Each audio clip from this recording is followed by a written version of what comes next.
Assalamu alaikum, bonjour, comme d'habitude j'espère que vous vous portez bien. Aujourd'hui, nouveau vlog, nouvel épisode sur tout ce qui s'est passé durant le mois d'octobre.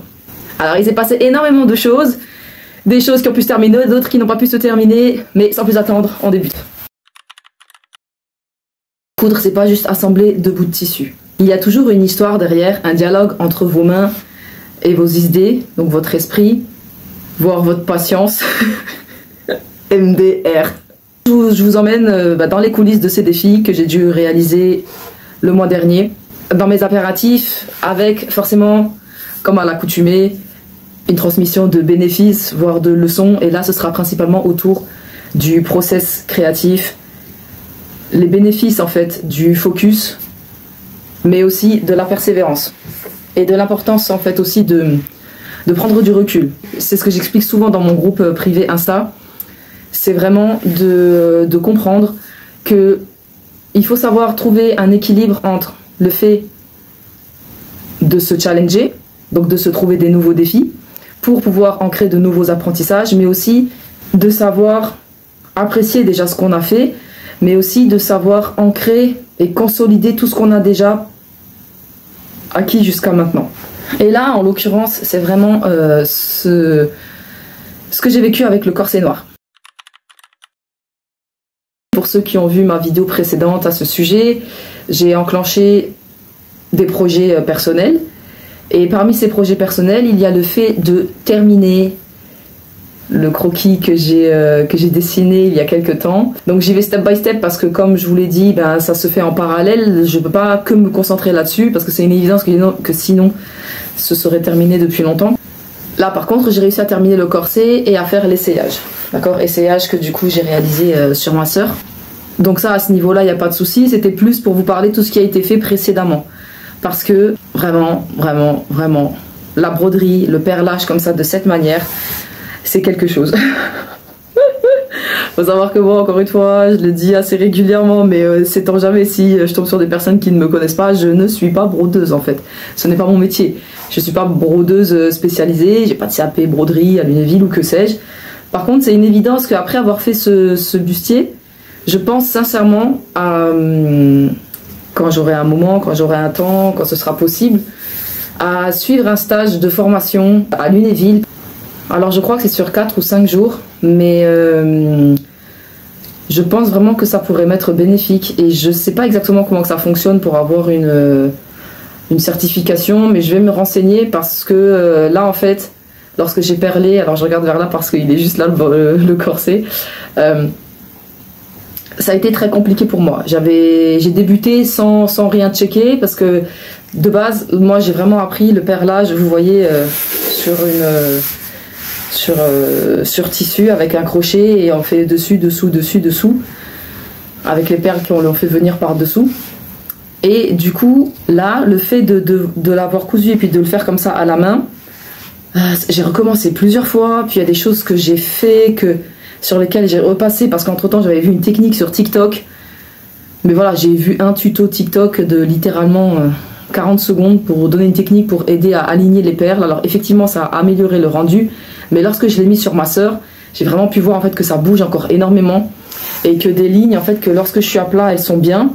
Dès qu'on le met sur elle et que c'est en mouvement et qu'elle bouge un peu, bon quand bien même elle est quand même assez maintenue dans le corset, mais c'est un bustier, c'est pas un corset, d'accord? Donc il y a quand même une certaine liberté de mouvement. Et puis à l'intérieur, les baleines, ce sont pas non plus des baleines, vous voyez? Je les ai juste à côté. Vous voyez, c'est de la baleine plastique comme ça qu'on coupe. Et après, on fait la finition, on lime pour que ça n'abîme pas le tissu. Vous voyez, c'est pas non plus, ça reste quand même assez souple, d'accord? Ce sont pas des baleines qui sont en fer et qui ont vraiment cet effet beaucoup plus contenant. Cette liberté de mouvement fait que par moment en fait la ligne bouge et que il y a des moments où par exemple les perles ça va faire un effet cassé comme ça. Et ça serait frustrant pour moi parce que dans mon œil je vois tout de suite, mais j'ai pas forcément la compétence technique pour résoudre ça, donc c'est frustrant pour moi parce que j'attendais tellement sur le résultat.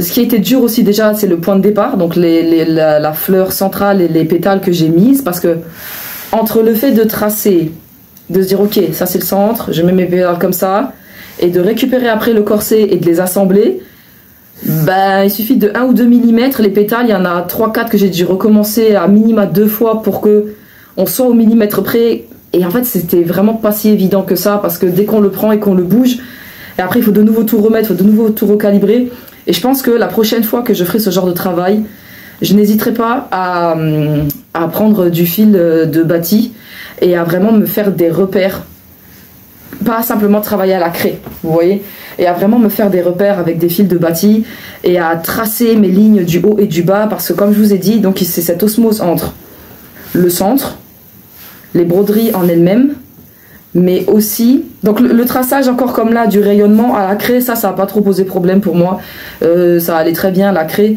mais c'est plutôt les repères, les axes, et surtout après l'osmose entre le haut et le bas. Parce que si vous avez fait tout un travail de placement et qu'il est parfait, mais que vous foirez votre ligne de haut ou que vous foirez votre ligne de bas, et ben d'un coup, il suffit juste de 1 mm en haut et 1 mm en bas, et à l'œil, il se passe quelque chose. Et donc c'est vrai que j'aurais dû consacrer plus de préparation à ça. Je referai plus cette erreur-là dans le fait de vraiment tout marquer, tout noter, tout définir et faire en fonction, quitte à prendre du temps comme on le fait pour un tailleur en marquant en fait, et vraiment en plaçant des fils de repère. Parce qu'à ce moment-là, la craie pour moi ça m'avait pas suffi, parce que le temps que je travaille et que je manipule mon corset dans tous les sens, bah, la ligne de haut et la ligne du bas avaient bougé en fait, et je les voyais plus. Et donc du coup je les ai redéfinis en fonction de ma broderie. Et puis après du coup quand je pique, voilà, je trouve que alors j'ai pas perdu de temps dans le montage, mais c'est plus lorsque je l'ai observé au rendu final sur ma sœur que je me suis dit, je pense qu'on peut améliorer la précision. Je pense vraiment qu'on peut améliorer la précision et que on peut créer une meilleure osmose justement entre la fleur, le rayonnement, le haut et le bas, et que ce soit vraiment plus carré quoi, si je peux dire. Et puis aussi forcément je prendrai plus le temps de me former, de regarder des vidéos, des tutos, que ce soit sur YouTube ou même des personnes qui font des lives, parce que j'étais clairement pas assez formée pour ce type de perlage là, c'était une première pour moi. Alors j'essaye justement, enfin j'ai pas le choix de toute façon, de prendre du recul pour m'en servir comme leçon et ne pas être trop frustrée par rapport au résultat quoi, parce que forcément j'avais vraiment une grosse part de frustration dans le résultat quand je l'ai vu sur ma soeur. Alors à plat c'était bien, mais dès que je l'ai vu bouger, c'est là que j'ai dit ah là ça pêche, là ça pêche, là ça pêche. Donc vraiment, comme j'avais expliqué dans la vidéo précédente, garder le mental de se dire c'est une étape, la prochaine fois je ferai mieux, c'est ma première, c'est normal. J'ai vraiment pu comprendre à quel point la broderie, c'est l'art du détail invisible, c'est l'art d'une préparation accrue, d'une préparation spécifique qui permettra d'atteindre un résultat spécifique. C'est pas juste je prends des perles et puis je perds quoi. Vous voyez ce que je veux dire? C'est pas juste je fais un truc un peu comme ça à l'arrache quoi. Il faut avoir de la concentration, de la précision. Je pense aussi qu'il faut aussi travailler sur une forme de confiance dans la lenteur du geste, ne pas se précipiter et ne pas se mettre une pression dans le fait que oh purée ça fait 1 heure que je viens de réaliser que j'ai des épingles juste là. Et qu'il faut accepter, voilà, et qu'il faut accepter déjà qu'on est plus lent quand on débute, et qu'il y a aussi une lenteur du geste, qui a aussi, faut pas être dans mais ça fait 1 heure que j'ai brodé, j'ai fait que ça. Donc voilà, il faut vraiment, je pense, se détacher et juste faire. Et là en tout cas c'est ce que j'ai fait. Ça a été assez dur psychologiquement pour moi, parce que c'est vrai que je suis toujours dans un rapport au temps, pour qu'il y ait une optimisation, que je puisse atteindre mon objectif en temps et tant de temps. Et là, pour moi, il y a eu une part de frustration parce que j'ai dû recommencer, j'ai dû refaire.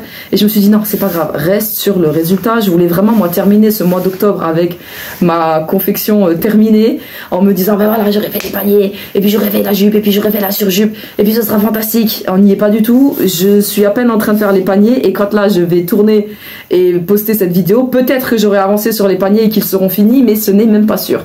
Donc si c'est le cas, de toute façon, comme d'habitude, vous savez, je mets sur le côté pour illustrer ce dont je vous parle. Donc vous les verrez, mais je n'en suis pas sûre parce que ben voilà, j'ai des impératifs, des choses à faire en parallèle, donc ce sera comme ce sera possible du coup. J'ai pas atteint mon objectif, moi je voulais que ce soit terminé, je voulais passer à une autre création, je voulais, voilà, j'ai jamais réfléchi à des choses par rapport à des croquis et tout, mais je n'y suis pas et c'est ok. C'est ok, et ça pour moi ça a été un vrai travail sur mon mindset sur mon mental, parce que c'est vraiment les deux qui sont en fonction du jour qu'un était suscité et l'autre l'était aussi. Ça m'a vraiment rappelé que ce type de travail, c'est limite si chaque point nécessite une attention particulière, vous voyez. C'est vraiment un travail qui te remet au moment présent, qui te rappelle l'importance du focus, et aussi l'importance de la technicité, parce que c'est en lien direct avec ton résultat. C'est clairement de la motricité fine qui s'exprime à l'état pur, si je puis dire. En tout cas pour moi, j'en ai retiré que du bon, parce que il y avait vraiment des moments où lorsque je brodais, c'était limite un stade méditatif, quoi. C'est-à-dire que je suis là et je fais. Et ça permet, c'est vraiment quelque chose sur lequel je me suis beaucoup accrochée, d'où le fait que je me suis dit, mais je vais me former, je vais continuer, il faut que je performe là-dedans. Parce que en fait, ça m'a procuré beaucoup de bien. C'est de toute façon, depuis le bac pro, j'ai toujours été appelée par la broderie. C'est même pour ça d'ailleurs que j'ai hésité avant de partir faire mes études à Lyon, de faire un CAP broderie. Parce que, et après je me suis dit, ah non, il faudra que je reparte et tout pour ça. Et puis après quand je vais refaire ça. Et j'avais quand même une certaine volonté d'entrer dans la vie active. Donc, et ça m'est revenu en fait. Ça m'est revenu et je me suis dit, mais pourquoi pas le faire maintenant. Donc on verra ce que ça va donner, parce que j'ai cette idée qui gamberge dans ma tête et qui, est-ce qu'elle va germer ou pas. On verra bien. J'ai vraiment envie de découvrir qu'est-ce que c'est de vraiment donner tout son corps au service d'une idée, quoi. Parce que la broderie, je le vis vraiment comme ça, plus que la couture. Alors ne me demandez pas pourquoi, mais c'est vraiment comme ça que je l'ai vécu. C'est vraiment donner vie à de la délicatesse. Et les personnes qui me connaissent savent à quel point je suis dans ce genre de travail, une accro à la délicatesse. Alors après, c'est sûr que quand je prends du recul, le process a été un kiff absolu, d'accord? Parce que ça m'a permis de réveiller des choses en moi, d'être, voilà. Mais est-ce que je suis satisfaite du résultat? Non. Malheureusement, j'ai clairement pour moi un devoir de m'améliorer, un devoir, j'ai bien dit. Mais en aucun cas je regrette, parce que comme je vous ai dit, j'ai vraiment pris le recul nécessaire par rapport aux leçons que j'en ai tirées, au process qui s'est effectué. Donc sur ça, voilà, aucun regret, mais la prochaine fois, je ne serais pas étonnée que je me relance dans quelque chose où il y a du perlage, alors peut-être pas forcément le prochain, parce que je veux vraiment quand même entre-temps me former et faire des tests pour justement atteindre quand même une certaine forme de satisfaction quand je déciderai de le refaire. Alors, est-ce que ce sera la prochaine confection ou est-ce que ce sera celle d'après? Nous verrons bien, c'est suspense. Après voilà, la frustration, même si elle est là, elle ne m'arrête pas en fait. Et c'est ça aussi ce que je voulais vous transmettre. Ça ne doit pas vous arrêter, ça ne doit pas être un frein, ça ne doit jamais être un frein. Jamais. Elle est normale à condition que vous la mettez à votre service, qu'elle soit constructive et pas destructrice. En fait, créer, c'est accepter que tout ne se passe pas forcément comme prévu. Si on est dans la perfection, ben en fait on fait jamais rien et on passe pas à l'action. Et c'est le contraire justement de tout le process créatif, c'est le contraire justement de la confection et du fait de constamment s'améliorer. On peut pas s'améliorer sans faire, quoi, c'est ça ce que je veux dire. Ou se frustrer comme un bébé là, de 3 ans qui n'y arrive pas, alors on voit tout valser. D'accord? On prend du recul, on analyse, on comprend d'où viennent les problèmes, on résout et on recommence. Et on s'améliore. Et à chaque fois, on regarde le process, on voit où il y a eu un bug et on avise et on refait en fait. C'est aussi simple que ça.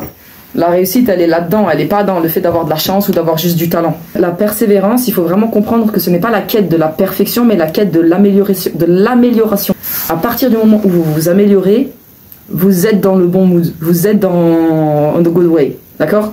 Sinon, sur le bon chemin. Sinon, vous allez en sortir et vous allez vous stopper et c'est pas le but. Et on recommence en fait jusqu'au résultat souhaité. Et je pense aussi qu'il y a aussi une part de qu'est-ce qu'on devient en créant. C'est aussi un moyen de laisser place voilà, à la surprise, au moment présent, d'apprécier ce que l'on fait et de vraiment se détacher du résultat. Alors que du coup, paradoxalement, dans le bas, le but pour moi c'est vraiment de m'amuser. Alors les paniers seront pas du tout faits de manière historique, c'est juste pour créer le volume et aussi d'utiliser tous les tissus donc, qui me restent dans mon placard et que j'ai décidé d'allier pour créer cette tenue. C'est aussi forcément pour rappeler, en fait faire un rappel des robes à la française et créer juste vraiment une inspiration. Je suis pas du tout dans le respect de l'histoire ou dans... c'est vraiment pour m'amuser sur le plan technique et m'amuser avec le volume et puis faire un travail de volume que j'ai pas fait depuis très longtemps pour vraiment être dans une création qui sort de mon ordinaire, quoi. Le mois d'octobre m'a permis de me consacrer et de me remémorer le combat de ma tante, mais aussi de plusieurs femmes en vrai de mon entourage, mais là j'ai particulièrement voulu mettre en avant ma tante. C'est aussi pour ça que j'ai pas avancé sur cette confection là, parce que j'ai vraiment voulu communiquer sur beaucoup de choses en fait que je transmets quand je suis en live TikTok par exemple. D'ailleurs il faut absolument que je connecte mon compte Instagram à un autre téléphone pour que je sois en parallèle sur Insta et TikTok. Mais le principe est simple, c'est vraiment en fait de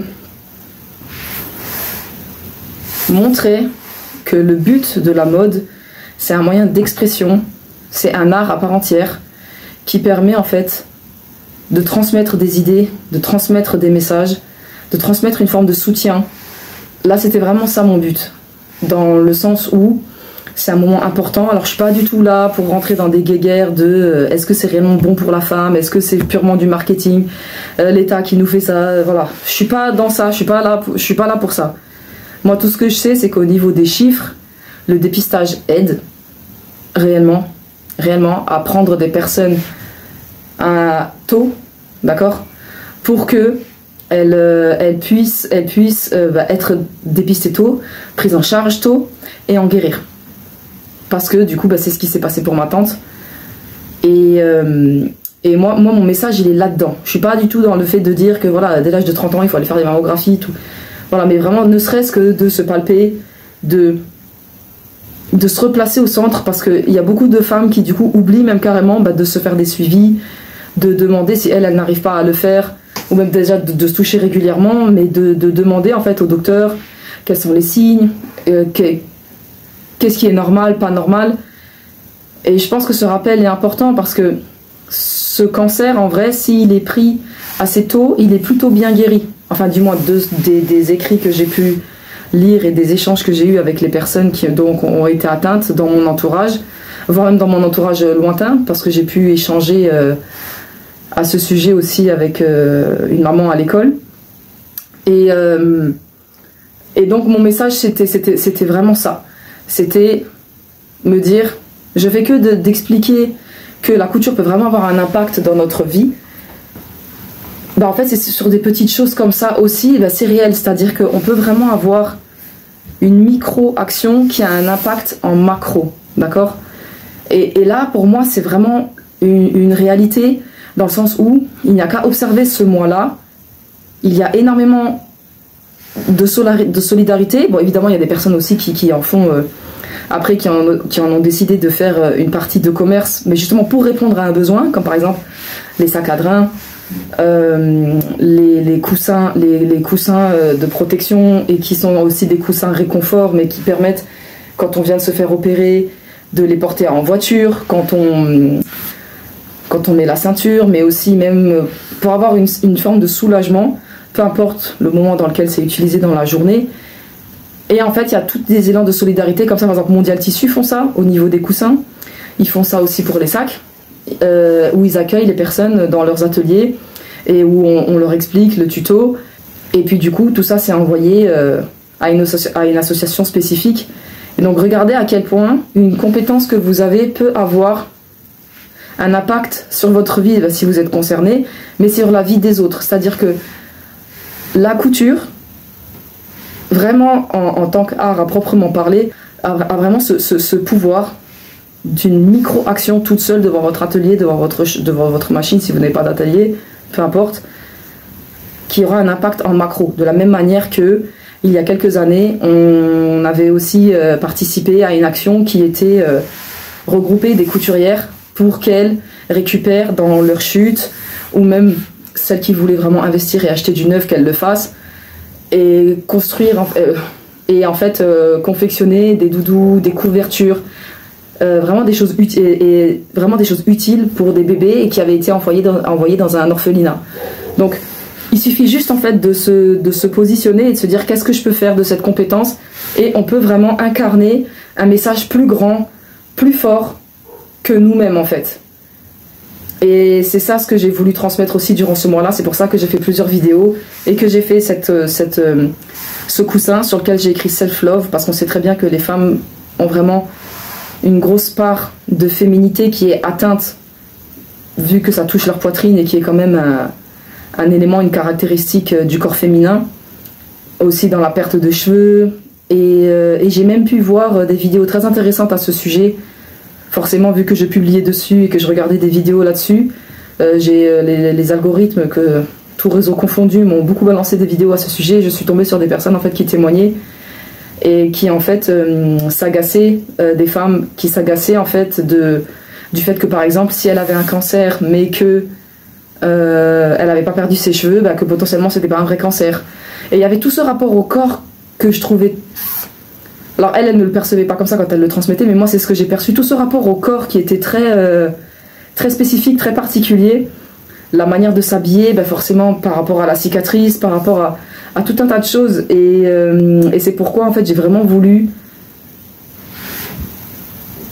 m'accaparer ce que j'ai pu entendre, aussi faire le lien avec ce que j'ai pu échanger donc, là avec ma tante. Et c'est pourquoi en fait le sac, j'ai décidé de broder une femme avec un parapluie. C'est vraiment le symbole de protection, de se protéger soi-même, tant par le dépistage que par le fait de se prendre en main quand on découvre la nouvelle, parce que la protection elle passe aussi par l'esprit, donc c'est-à-dire faire les choses pour se prendre en main et pour guérir, mais aussi protéger son esprit, protéger donc en restant positive. Et puis aussi lorsque j'ai fait donc la abaya, la grande robe, c'était d'où le choix des tissus, de rester dans une douceur, donc et avec la couleur qui incarne le rose, donc la féminité, avec un tissu très travaillé, très brodé, pour vraiment transmettre que on reste toujours des femmes, quoi qu'il advienne, peu importe comment notre corps devient. Ça peut être des fois que pour un certain temps, on peut des fois échapper à l'ablation, et même si elle arrive, ça reste une preuve de force. C'est pourquoi j'ai vraiment fait ce choix de broder de manière droite pour représenter le sein qui a subi une ablation force en capitale, et avec le mot espoir en courbe pour symboliser le sein qui est encore sain du coup, et qu'il y a toujours de l'espoir et que ce n'est qu'un temps, parce que on est dans un pays où il y a la reconstruction, d'accord? Donc ce n'est qu'un temps et il faut vraiment garder cet espoir et cet esprit positif, c'est ultra important. Parce qu'il y a des pays où justement, ma tante y était, elle était en Albanie pendant le mois d'octobre, et en fait il y avait des campagnes, devant toute une campagne, et là en l'occurrence celle qu'elle a vue c'était devant un hôpital, où en fait les femmes protestaient parce qu'il n'y avait aucun moyen de dépistage, donc énormément de morts pour un cancer qui dans d'autres pays comme le nôtre se soigne très bien, et que les personnes qui sont malades, il n'y avait pas de moyens pour les faire soigner. C'est-à-dire que on sait ce qu'il faut faire, mais comme il n'y a pas les moyens, les personnes en fait soit elles souffrent, soit elles en meurent carrément, avec des délais plus ou moins longs. Et donc en fait elles étaient vraiment en train de manifester pour questionner les politiques et pour faire en sorte que ça change. Et c'est pourquoi en fait elles avaient des ballons noirs au lieu de ballons roses pour symboliser justement le deuil. Là, moi, mon objectif par le biais de ces vidéos, c'était vraiment de créer une chaîne d'information, de solidarité, mais aussi d'espoir. À ma petite échelle, en fait, juste voilà, faire 3 confections, donc en l'occurrence le sac, le coussin et la abaya. Voilà, j'ai fait ces 3 confections pour transmettre cette symbolique qui était importante pour moi dans le self-love. C'est pour ça que c'est ce que j'ai écrit sur le coussin. De tout ce rapport en fait à la féminité qui est en lien direct avec le corps et qui est en lien direct avec la manière de s'habiller, la manière de... vraiment l'identité, vous voyez. Et l'habillement est toujours très proche du corps. Et donc en fait, le fait de faire ce genre de confection avec ce genre d'écrit, de broderie, c'était vraiment pour cibler ce que j'avais vu dans les témoignages et en fait transmettre moi ma pensée en disant ouais c'est ok, c'est safe, tranquille, la priorité c'est vous restez toujours des femmes et peu importe ce qu'on vous dit ou qu'on vous dit ah ben voilà t'as pas perdu tes cheveux, c'est que la moitié d'un cancer, ou de dire ah mais toi ça va, c'est un petit cancer, c'est que le sein, oh tu sais aujourd'hui le cancer ça se soigne bien. Non, pas dans tous les pays et ça dépend quand est-ce qu'on a été dépisté, ça dépend de plein de choses. Parce que voilà, moi j'ai pu connaître une personne qui en est décédée. Donc non, c'est pas si facile que ça. Et c'est pas parce qu'on en a guéri un temps que quand après on refait une potentielle rechute, ça veut dire qu'on est complètement à l'abri. Vous voyez ce que je veux dire? Donc prenez soin de vous, c'est très très très important. Comprenez à quel point la couture peut avoir une réelle utilité. Elle peut être transmetteuse de sens. Elle peut être aussi pratico-pratique. Parce que là c'est vraiment le cas du coussin par exemple ou des sacs pour le drainage et aussi forcément de rappel comme là en l'occurrence le parapluie rose c'est je me protège mais je dois me protéger, c'est à dire que même moi ce sac là je me suis dit celui-là je vais le garder pour moi parce que ce sera un rappel constant pour moi toute ma vie quand je le porterai et que je l'utiliserai. Et pour aller aussi même un peu plus loin par rapport à la type de abaya que j'ai choisi, c'était aussi pour créer un contraste entre ce qui est à la mode, parce que j'aurais très bien pu faire une robe travaillée, complètement différente. Mais j'ai pris ce modèle très imposant, avec du coup une base, avec un kimono par-dessus, mais avec vraiment... Ouais, elle a vraiment un effet imposant quand on la porte. Ça dégage forcément quelque chose de complètement différent que si j'avais fait une abaya un petit peu plus ajustée, d'accord? Le but était de questionner par rapport à justement tout ce que j'avais pu voir de ces femmes qui remettaient en cause complètement leur beauté, leur féminité. Et je me suis dit, mais je vais faire ce choix de abaya là parce qu'en fait, ça remet ça aussi en cause. De se dire, est-ce que parce que je m'habille comme ça, je suis moins femme, je suis moins attachée à mon corps. Et mon but, c'était ça. Et qu'en fait, faire comprendre qu'en fait, la beauté n'est qu'une perception propre à chacun, que les codes de beauté sont aussi en fait imposés. Si vous rentrez pas dans ces codes et que par exemple vous faites partie de ces femmes qui n'ont pas voulu de reconstruction, vous avez le droit en fait. Est-ce que c'est pour autant que vous n'êtes pas belle? Non, vous n'avez pas besoin d'être dans les codes pour être belle, d'accord? L'important c'est vraiment de faire ses propres choix. Et forcément au vu du climat actuel, je sais très bien qu'en faisant cette abaya là, cette robe là, j'aurais un impact beaucoup moins grand que si maintenant j'avais fait une robe que j'avais mise sur ma sœur. Vous voyez? Mais c'était pour justement avoir cette cohérence-là par rapport à ce message-là que je voulais transmettre. Je voulais vraiment en fait qu'on soit dans une beauté qui est différente, mais qui est pour autant, tout autant porteuse de sens et marquante. Être hors norme n'est pas forcément une tare, peu importe le temps que ça dure. Et ce n'est pas forcément parce qu'à un moment donné, il y a soit une mise en avant, soit une flagellation, qu'il faut que nous, il faut qu'on change de ligne en fonction de qui on est, de notre identité profonde. D'accord? Donc c'était ce décalage-là que je voulais mettre en avant, mais aussi forcément la dualité. D'accord? La dualité entre ce que l'on met par-dessus, donc qui est notre masque, donc là le kimono qui est ultra travaillé, ultra brodé, mais aussi le fait qu'en dessous, quand on regarde en dessous, il peut y avoir une certaine forme de douceur, mais de perte. Vous voyez, donc cette dualité entre la guérison et la perte, la confiance retrouvée et le manque en même temps, paradoxalement. C'est pourquoi en fait, moi, voilà, malgré la force que ces femmes elles incarnent, malgré même la puissance qu'elles incarnent, c'est pas pour autant qu'il faut se priver de leur donner tout notre soutien, de porter à notre échelle, à notre niveau, leur mémoire, mais aussi reconnaître leur force et donc leur donner de la reconnaissance. Par mon vecteur qu'est la couture, j'ai voulu apporter ma petite pierre à l'édifice en espérant peut-être qu'un jour j'aurai un impact en macro, que je pourrai faire des actions plus grandes l'année prochaine ou dans 2 ans ou dans 3 ans, pour que je garde en fait aussi une dynamique et que tous les octobres ça me revienne dans ma tête et que ça enclenche encore une fois un process créatif. C'est ce que je dis tout le temps. débuter des choses, il y a des chemins qui vont se faire dans vos têtes, qui vont vous permettre d'enclencher des autres choses parce que ça va justement enclencher un process créatif. Donc là, c'était ça aussi mon objectif. J'ai juste voulu en fait coudre avec intention pour aussi incarner, parce que c'est ce que je répète souvent, coudre avec intention, ça existe, c'est possible. Et c'est ça d'ailleurs la première utilité de la mode. C'est pas créer seulement pour soi, c'est vraiment toucher, inspirer, porter un message qui va au-delà de nous. D'accord? Et l'inspiration peut aller même au-delà parce que ça peut être juste simplement le fait d'émouvoir.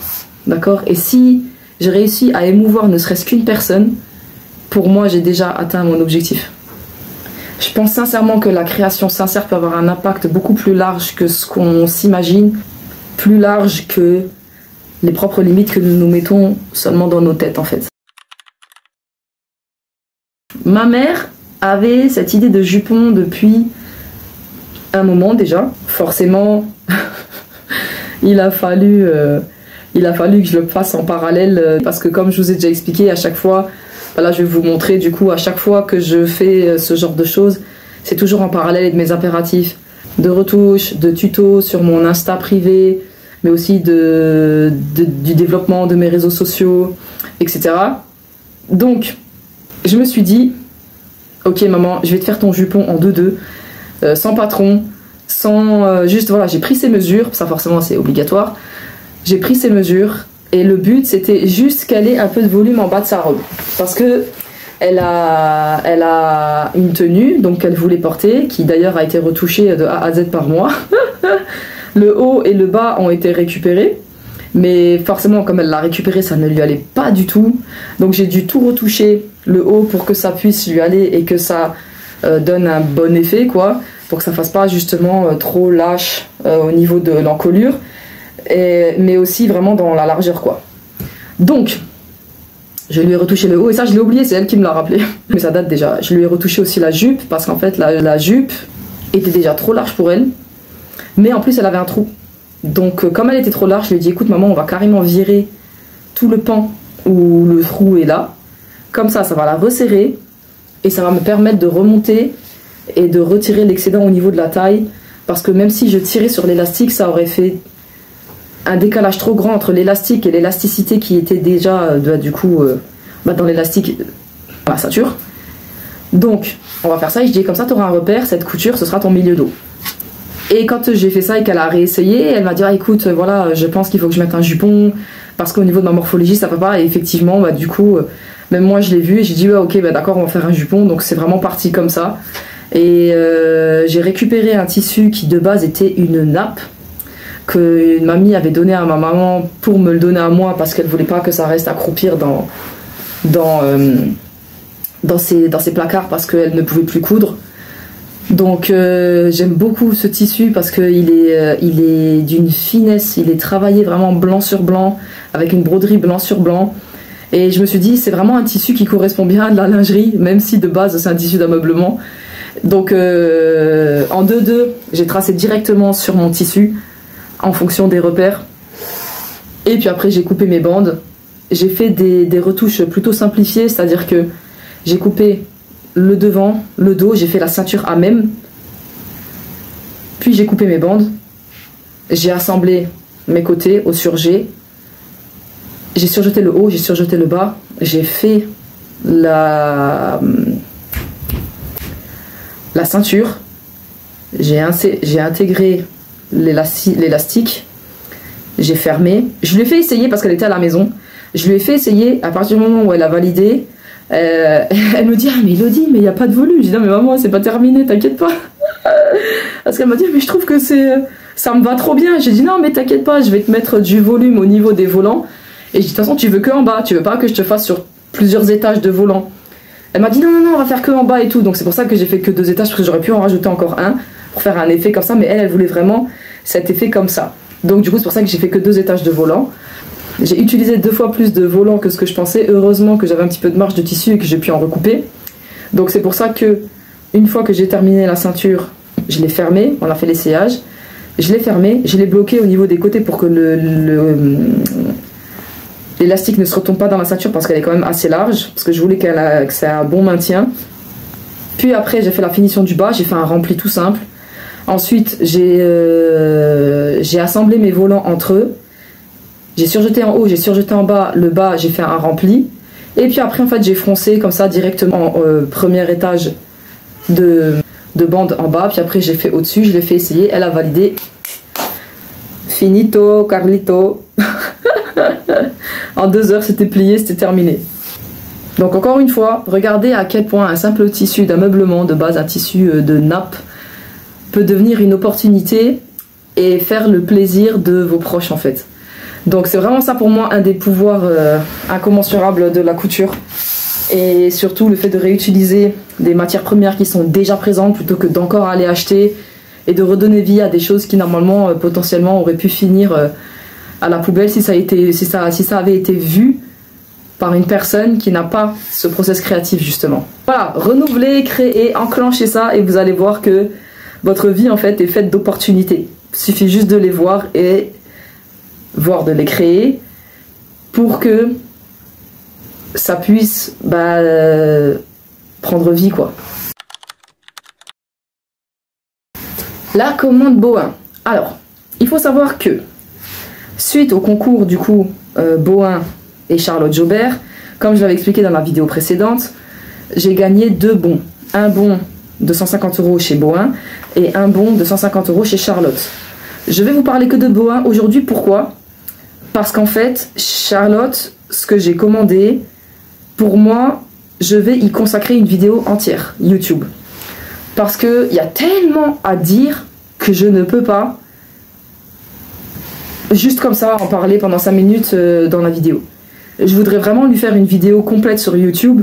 Donc, et comme j'ai commandé plusieurs patrons, alors je ne me rappelle plus combien, je crois que j'ai commandé 6 ou 7 patrons dans les 150 € et j'ai pris un body. Donc ça par contre la différence c'est que le body, il y a le tissu, enfin tout ce qu'il faut pour le confectionner. Il y a un fascicule gamme de montage et il y a le patron imprimé en A0. Donc ça par contre j'ai kiffé de ouf parce que déjà là les autres patrons que j'ai commandés, il faut que je les imprime et que je les colle moi. Je suis déjà fatiguée rien que d'y penser. Bref, comme je l'avais expliqué dans ma participation au concours d'IOSA, c'est pas des choses dont j'ai l'habitude et c'est vrai que pour moi c'est récupérer le truc, le coller, oh là là là là, c'est pas, voilà, j'ai tellement l'habitude de faire moi-même mes patrons que ça me perturbe de faire ce genre de choses, mais je vais le faire. Ce qui va se passer, c'est que je vais en faire une vidéo complète de toutes les robes, de tout ce que j'aurais fait comme faut. Alors j'espère vraiment entre la confection corset noir type à la française, plus tout ce que je dois faire pour Charlotte, j'espère que je vais réussir à tenir la cadence, parce qu'entre temps j'ai aussi eu des invitations, j'ai des choses précises à faire, donc j'espère que je vais réussir, mais ce serait ça mon objectif. Ou alors je fais qu'une vidéo que pour Charlotte, ou alors je fais juste une partie qui termine du coup ma confection, mais après tout le reste je le consacre à Charlotte. Donc en gros ce sera juste que 2 parties. Et puis je ferai encore une autre vidéo pour vraiment, ou alors un vlog, ou alors un podcast pour tout ce qui est des leçons que j'ai pu voir pour le mois du coup, que ce sera le mois de novembre, vu que ce sera publié début décembre. Je vais voir. Je vais voir comment je vais m'organiser. Mais là, il y a tellement à dire. J'ai vraiment beaucoup apprécié l'univers de Charlotte. Donc là, je vais rester sur la commande Bohin. Et basta. On sera à la fin de cette vidéo pour que justement je puisse plus développer tout ce que j'ai pu tester pour les patrons de Charlotte, etc. Et mon avis sur son univers. Ma commande Bohin. Les 150 € m'ont permis, forcément, quand on commande chez Bohin, aiguille, épingle, ça c'était le basique. J'ai vraiment pu commander ce qui me faisait kiffer dans leur nouveauté. Donc il y a le couteau avec la petite planche de protection et pour fendre en fait les boutonnières. Il y a aussi le ciseau que j'ai pris qui est spécifique, donc il y a une courbure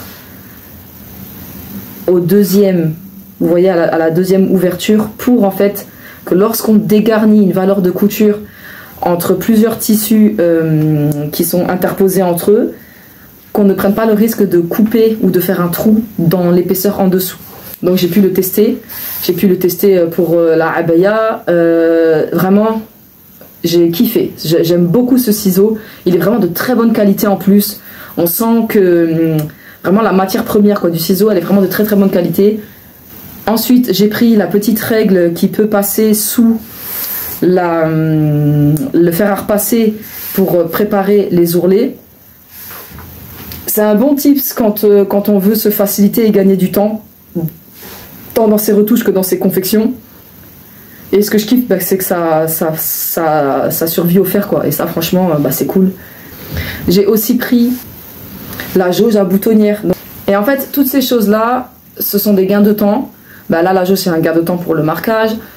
Le couteau sur lequel, pour le couteau à boutonnière, enfin, c'est pas vraiment un couteau, mais moi je dis ça comme ça. C'est pareil, en fait, c'est pour gagner en précision. Ce sont vraiment des gadgets qui ne sont pas utiles lorsque vous débutez la couture, mais qui sont utiles lorsque vous basculez dans des confections plus importantes. Tant dans le nombre, voilà, c'est vraiment des gains de temps, d'accord? J'ai aussi pris un faiseur d'angle, et ça par contre, je valide grandement. J'ai pu l'utiliser plusieurs fois. Vraiment, je valide. Je valide fort, fort, fort, fort. Et moi, il est rose, donc forcément, je kiffe. Mais encore une fois, il y a d'autres alternatives, parce que j'ai envie de vous dire, pour faire vos angles, vous récupérez un stylo qui est vide. Le bout du stylo fera largement l'affaire. Donc, encore une fois, c'est si vraiment vous avez cette envie de vous équiper, les moyens de vous équiper, c'est pas, et que vous êtes vraiment dans des confections plus grandes, plus importantes, et que ce sera pour vous une facilité, d'accord? C'est pas du tout une obligation lorsqu'on débute, et c'est aussi un moyen de kiffer, c'est-à-dire que ça fait toujours plaisir d'avoir ce genre de matériel, d'accord? Quand on est vraiment du métier, ou qu'on est vraiment dans un amateurisme un petit peu plus grand que juste je me fais une veste de temps en temps, bah en fait c'est kiffant parce que ça facilite, voilà. Donc vraiment je suis très très très contente de ma commande. Et puis comme d'habitude, bah là les aiguilles que j'ai commandées, j'ai déjà pu en tester. Les épingles, c'est toujours vraiment d'une très grande qualité. Bohin à ce niveau là, c'est y a rien à dire, ce sont des classiques et des incontournables chez eux. Encore une fois, merci Bohin, et merci à moi d'avoir participé, d'avoir gagné. Alhamdulillah. Pour conclure, pour moi la couture, c'est vraiment un prisme qui te permet d'observer une certaine réalité sous le prisme de tes propres mains, et de t'exprimer, et même d'incarner en fait ce que tu veux exprimer. Ça, en fait, c'est un pont. Pour moi, c'est vraiment un pont entre ce qu'il y a dans ta tête et ce que tu veux voir dans ta réalité. Et en fait, c'est un outil. Vous voyez ce que je veux dire? Et encore faut-il justement avoir atteint ce stade de conscience dans le fait de coudre avec intention. Mais en vrai, une fois qu'on a passé certains caps techniques, ça peut très vite venir. D'accord? Donc, soyez créatrice, soyez créative, kiffez, et prenez conscience de l'impact que vous pouvez avoir. Ne sous-estimez pas, parce que même une petite création que vous estimez modeste peut avoir un impact, peut avoir un bénéfice en fait. Et ça, je vais conclure là-dessus. J'ai une amie à moi qui un jour, donc je suis allée la visiter avec mes enfants, et elle m'a dit: mais j'ai un cadeau pour toi, mais par contre je ne veux pas que tu le regardes en ma présence.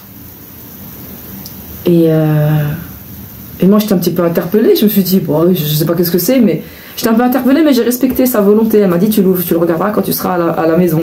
Et pour moi c'est un cadeau qui a une valeur incommensurable, parce que justement, un, c'est elle qui l'a fait, deux, c'est trop mignon, et ça m'a tellement touchée de me dire qu'elle a pris du temps.